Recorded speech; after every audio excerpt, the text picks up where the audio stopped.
All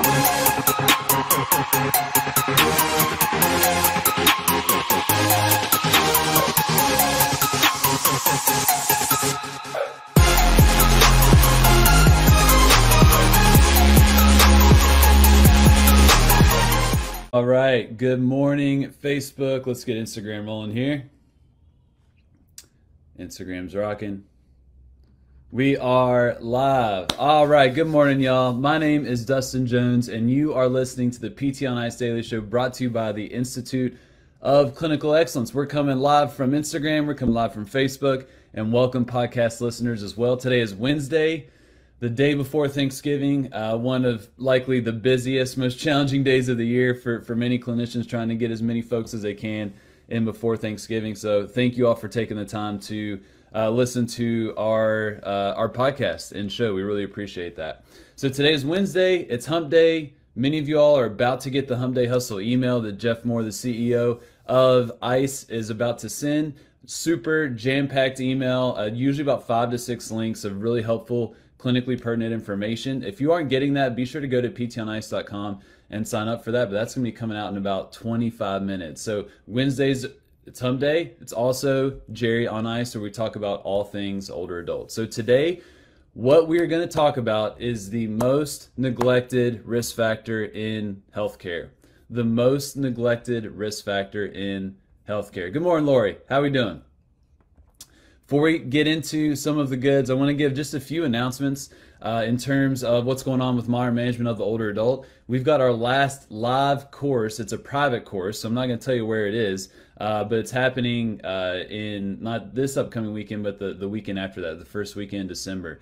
And I believe that is the last ICE course of the year. So this is that time of year where we really start to slow things down, spend more time with our families, but also take some time to reflect on what we've learned over the past year and how we can refine our courses and our services to better serve you all. So it's a really sweet time of the year for many of us. But man, as soon as January starts, we are rocking and rolling. Almost every online course is going to be kicking up.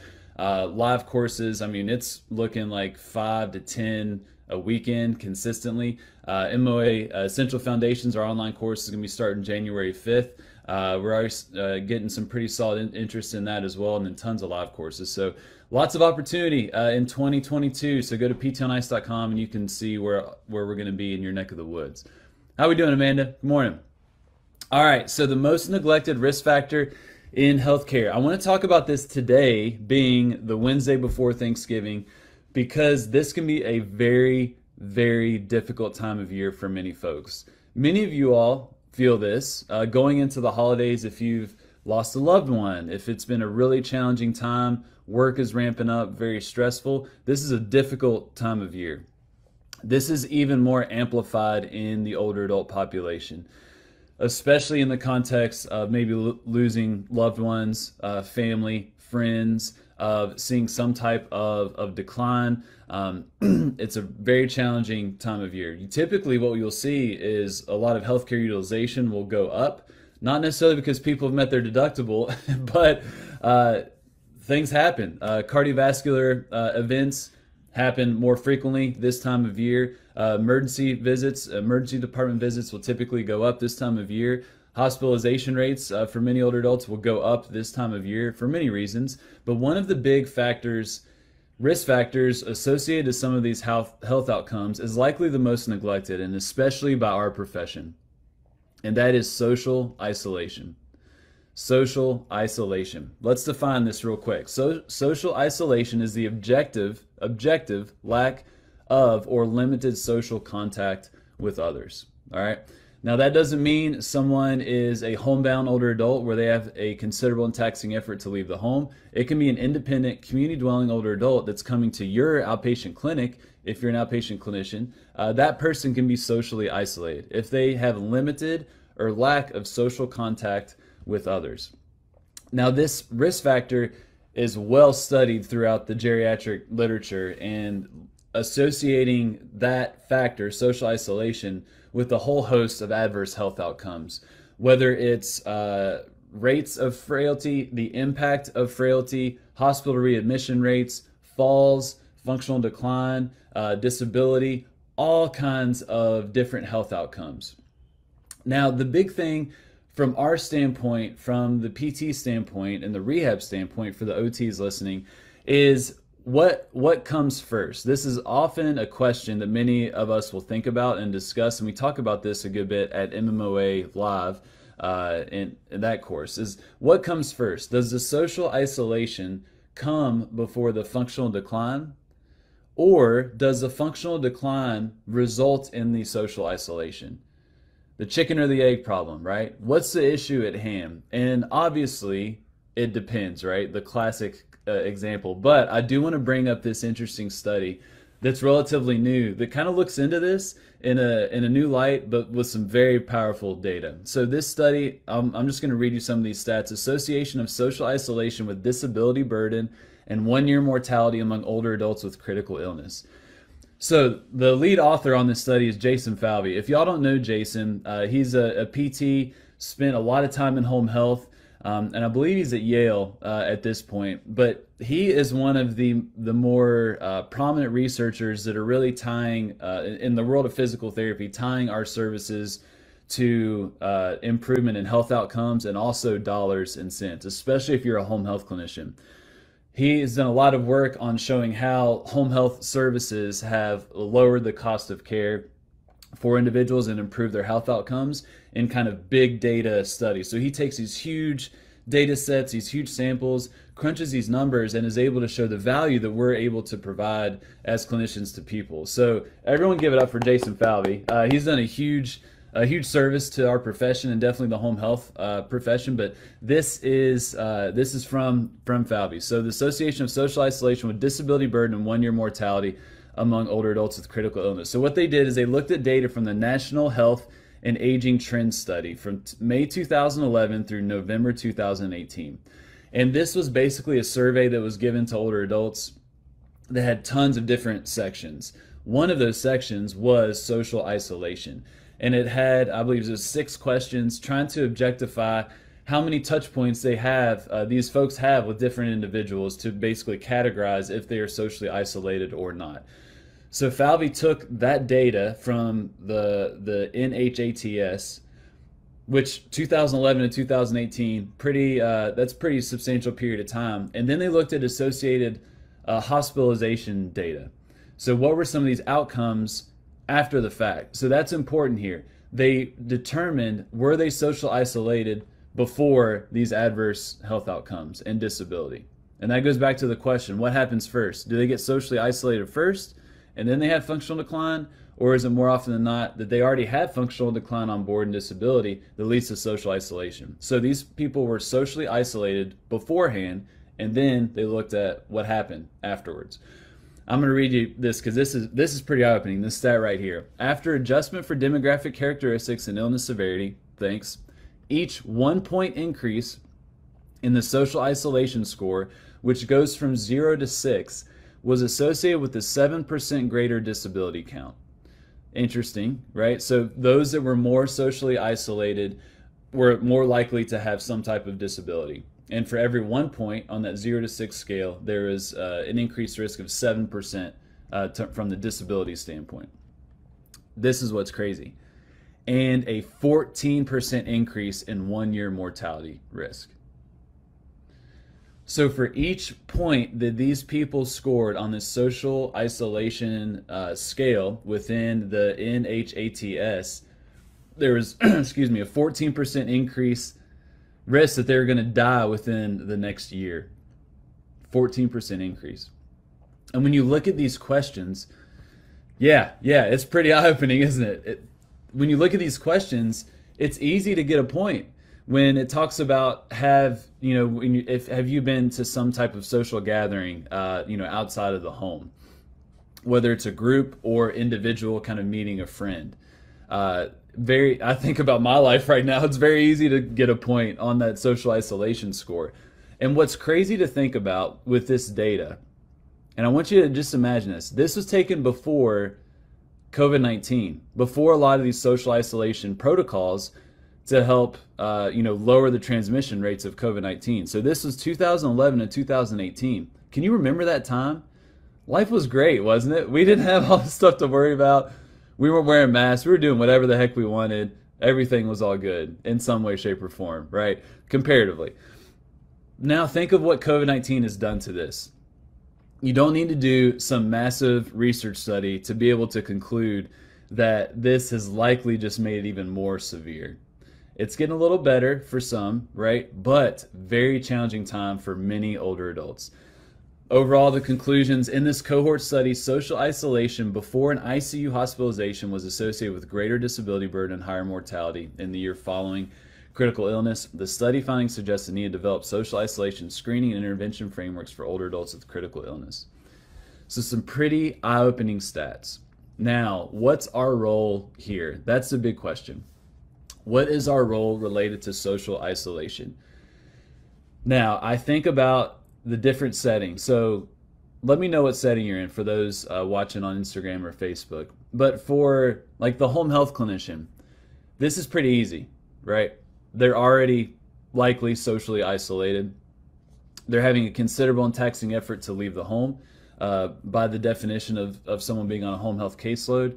Whatever the barrier is, maybe functional, maybe a mental health barrier, maybe resources or finances, whatever it may be, there's something going on, and that's pretty easy to assume, but you still want to screen and observe. Home healthers, this is already on your radar more than likely. But the outpatient clinician, this is a huge opportunity for y'all. And this is what I learned going from outpatient to home health, is that I would see people older adults in the outpatient setting, and they would walk in, they would kind of struggle to get from their car into the office, and you could tell this was a big deal for them. They were all done up, hair was all nice, the nice clothes, button-up shirt, tucked in, like this was a big part of their week. And this is pretty common amongst just healthcare visits in general, that many older adults, their weeks will revolve around what healthcare appointments they have. And the reality is, in that situation, you're likely seeing the best of that person.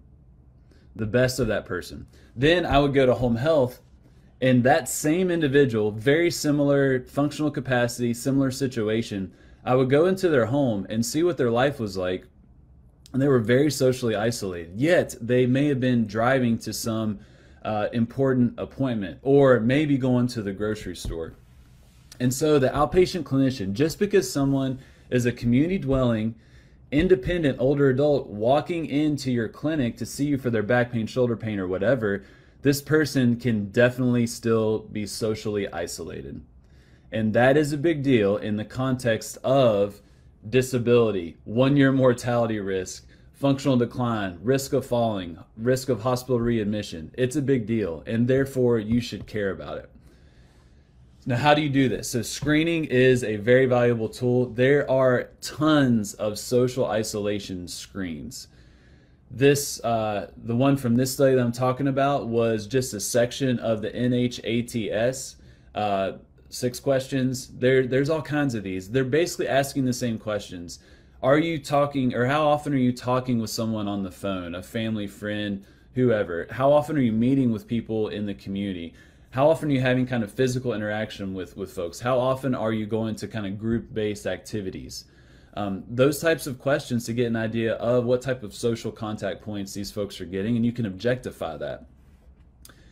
All it takes is a quick Google search, social isolation screen, but some of these questions, you can kind of see the theme to get an idea this person may be socially isolated. So, outpatient clinicians, big opportunity for you. Home healthers, you're probably already thinking about this. Then I think about people in skilled nursing facilities. If you're a clinician working with folks in ALFs or assisted living facilities, even though there's a great opportunity for interaction and social contact points, that often isn't happening. So you still want it to be on your radar. And in those particular settings, this is where it's really helpful to have a good relationship with the activities director. Those people are absolutely amazing and can have a huge influence in folks' quality of lives to kind of bring them into activities and social interactions, because social isolation is on their radar. These activity directors, or if there's a social worker that's working within that particular facility, those folks have a good pulse on this, and these are folks that you want to have a good connection with and relationship to be able to discuss these things, to see how you could influence people's social isolation risk. So screening is the first one. Second one is identifying barriers, because the why behind their social isolation can be very different. Sometimes it's literally a functional limitation, right? It may be they lack the physical capacity to go out and interact with individuals. And we can do a lot about that. That's pretty straightforward. A lot of our interventions focus on that. But sometimes it can be structural barriers. I had a patient in Columbus, Ohio, where they were homebound for the sole reason that they had a busted up pad of concrete going from their back porch to their garage to get in their car. And they did not feel steady going off the sidewalk onto the grass, back onto the sidewalk to get to their car because they had an assistive device. All I had to do was reach out to my local area agency on aging that had some grant money to be able to fix structural issues like that. They fixed this lady's busted up concrete pad so it was nice and smooth, and they walked right on out their back porch on that sidewalk into their car and basically drove off of my caseload because they were no longer considered homebound. It could be something as easy as that. I shouldn't say easy, but something as simple as that, structural. It could be a financial barrier, obviously. It could be something related more to mental health or sense of purpose, which we want to dig into. So what are these barriers? Because sometimes we can influence them very dramatically and very quickly. All right. So we're screening, we're identifying barriers, and then ultimately we're intervening. This is where I think it would be very helpful for you all to listen to Julie Brower's episode from, it was like the beginning of November. It's called Why Getting Stronger is a BS Therapy Goal. In that episode, Julie takes you through a scenario of trying to dig in and find what is a meaningful goal for an individual. And if you can define that, that can inform the rest of your plan of care to make it very, very easy to basically triage and prioritize what tasks or capacities do I need to optimize within this individual so they can be able to perform a particular goal. And the same applies here. We're trying to give people the capacity, the physical capacity to be able to be social in the community, in their particular area of life or a building. What does it require for them to be able to do that, right? They need strength, lower extremity strength. They need to be able to produce that strength quickly in power, right? They need to be able to have a solid balance capacity to be able to navigate different environments, different surfaces. That's how we want to think about this. What is required for them to be social, and we can improve those capacities with our interventions. But don't stop there at the physical side of things. Dig in a little bit more. Maybe you can connect with a local area agency on aging or a senior center or a social worker to connect folks with resources so they can use some of those capacities that you have helped them build to go out into the community. What if there is some type of community-based fitness class or some type of community-based support group or a church setting or the ability to go to the grocery store or to the mall or whatever it may be? How can you use those capacities that you're building in the community? And sometimes we can be a bridge for that as well by connecting them with resources in the community. So, social isolation. It's likely the most neglected risk factor in healthcare and definitely within our profession. Definitely in the context of rehab, definitely in outpatient orthopedics, not often discussed or screened for. So we want to be equipped to discuss this because it has huge implications. I'm going to read that stat one more time. Each 1 point increase in social isolation score from 0 to 6 was associated with a 7% greater disability count and a 14% increase in 1-year mortality risk. That's a big deal, y'all. That influences our outcomes that we care about. So let's think bigger. How can we screen for social isolation? How can we identify barriers? Some of them are going to be relatively simple to overcome. Others may not, but we want to know what they are. And then how can our interventions build people's capacity so they can use them in the context of a social setting, so we can reduce their social isolation, reduce their risk of disability, and reduce their risk of dying within the next year. That's what we want to think about. All right, y'all. That's all I've got for you. Thank you all for listening. Awesome to see these folks tuned in on Instagram and Facebook.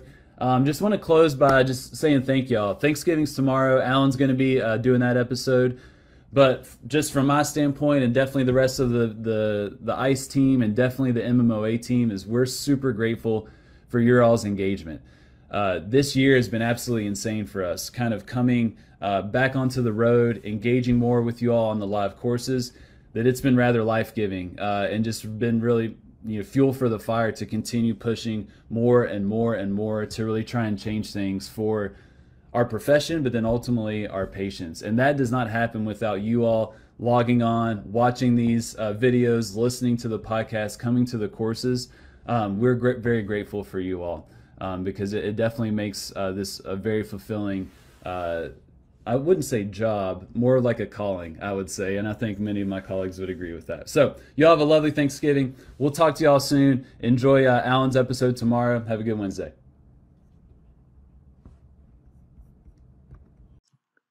Hey, thanks for tuning in to the PT on Ice Daily Show. If you enjoyed this content, head on over to iTunes and leave us a review. And be sure to check us out on Facebook and Instagram at the Institute of Clinical Excellence. If you're interested in getting plugged into more ICE content on a weekly basis while earning CEUs from home, check out our virtual ICE online mentorship program at ptonice.com.